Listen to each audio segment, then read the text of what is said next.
You're not broke. You're just invisible to the system.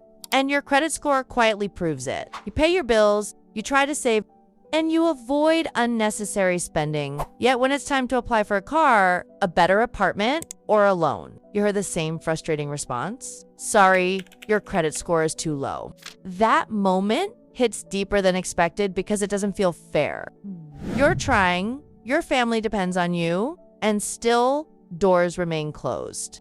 Maybe you've been there avoiding your credit score because it stresses you out, delaying applications because rejection feels uncomfortable, and telling yourself, I'll fix it later. But later keeps moving and your score stays the same. Here's the truth most people don't realize. Your credit score is not about how responsible you feel. It's about how consistent you look on paper. And that gap is where most families struggle. Life is unpredictable. Sometimes bills are late, sometimes money's tight, and sometimes you simply forget. Your brain is wired for short-term survival, not long-term systems. When money feels limited, your focus becomes getting through the week, not building a strong financial profile. So you make small decisions to copuling a payment, using more of your credit card, or ignoring a message. Each decision feels small, but your credit score tracks patterns, not moments. Your credit score is like a reputation built through repeated behavior. It doesn't care about one tough month. It asks, can I trust you consistently? Once you understand this, everything starts to change. Improving your credit score is not about tricks or shortcuts. It's about simple habits that show stability over time. The first and most important move is paying on time every time. Even one late payment can lower your score. While consistent on-time payments rebuild trust, make it easy by setting autopay reminders and systems that remove the chance of forgetting. This is not about discipline. It's about consistency. The second move is using less of your credit. If you're using most of your limit, it signals risk, even if you pay it off later. Try to stay below 30%, or even better, closer to 10%. This shows control and responsibility.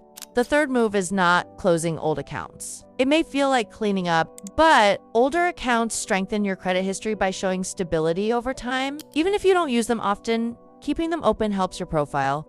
The fourth move is avoiding too many credit applications. Each application leaves a mark, and too many in a short time can signal financial stress. Pause and ask yourself if it's truly necessary before applying.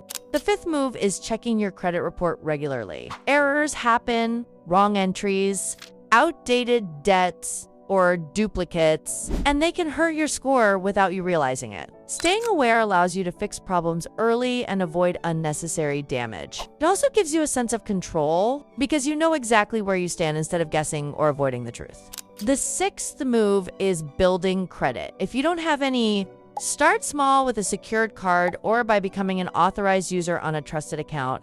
Over time, this builds your financial footprint and creates opportunities that were not available before, helping you move forward with confidence. The seventh move is patience. Credit improvement takes time.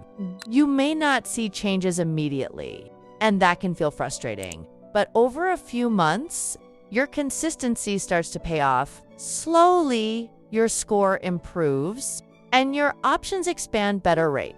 Better opportunities and less stress. What feels slow now will feel worth it later. This is not just about a number. It's about control. When your credit improves, you gain flexibility. You're no longer forced into bad financial choices or limited options. For families, this means more stability, more confidence, and less pressure in everyday life. You start making decisions from a place of strength, not fear. So instead of seeing your credit score as a judgment, see it as feedback. It reflects your habits, and habits can be changed with time and awareness. Start small. One payment on time, one balance reduced, one smart decision repeated. Stay consistent even when progress feels slow. Trust the process even when results are not immediate. Over time, these small actions build something strong. One day, you'll check your score and realize you didn't just fix a number. You changed your direction. And if this made you think differently about money, don't stop here. Awareness is the first step, but action is what truly changes your future.